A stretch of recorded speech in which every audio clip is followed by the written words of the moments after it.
Hello, I am Chandu Nair and I am handling the course on marketing management.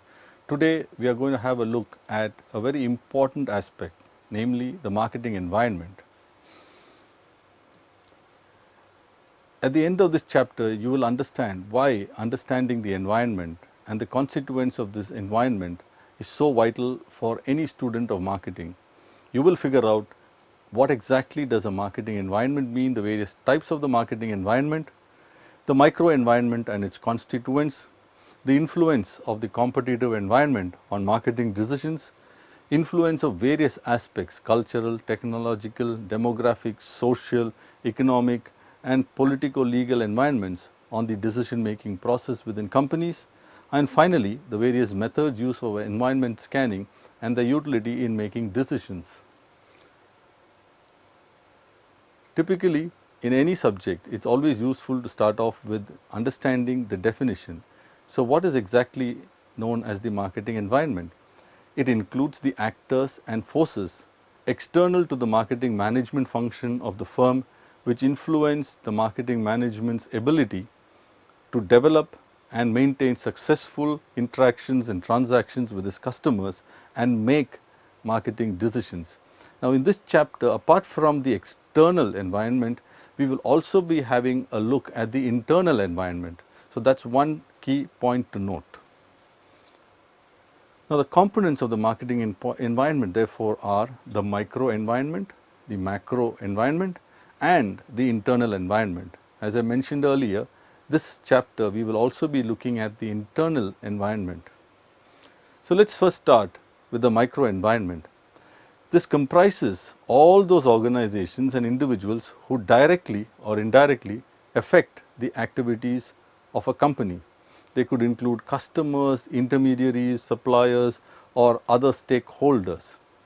A good example might be the milk that you drink almost every day.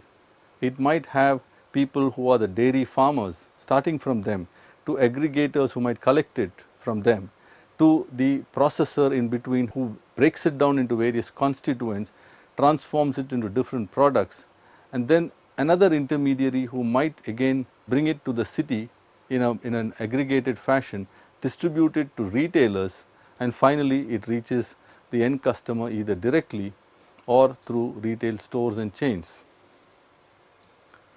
So if you look at yet another example, this looks pretty similar to a concept that we explored earlier, namely the concept of the value chain, where raw materials and inputs are progressively transformed by members of the micro environment for consumption by the end customer.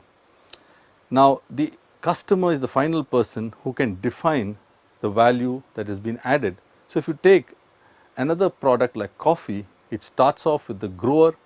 It could then be the merchant who brings it all together, supplies it to the coffee manufacturer, who again might add different kinds of value to it. Then it goes to the wholesaler, to the retailer, and finally reaches the customer via a coffee shop or through coffee outlets. So this is a value chain out here. Now, the relationships between the members of a micro environment are referred to, those constituents, those organizations within the micro environment are referred to as the environment set, and the interactions and the memberships and the relationships between them can change over time. For example, in certain cases, certain intermediaries may cease to exist. For example, if you look at a company like Coffee Day, it has both a company that makes coffee, it also has outlets that supply coffee beans and powder, but it also has outlets which are coffee lounges or coffee shops in several cities in India going under the name of Coffee Day. So if you look at it, quite a few intermediaries seem to have disappeared in the process, at least as far as Coffee Day and Amalgamated Bean Company, its mother company, are concerned. Now, the macro environment, which is the world outside, typically the much larger set of forces dominating the external environment, that's what is a much bigger piece, and that needs to be understood a lot more in detail, because many times companies which fail to scan the external macro environment usually end up in a whole host of trouble. Now, these comprise general forces and trends rather than specific organizations.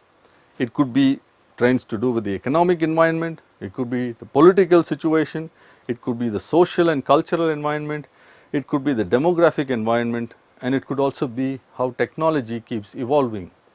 Now, we will examine each of these a little bit more in detail, because each of these has a specific and sometimes either a sudden or a long term impact on any organization.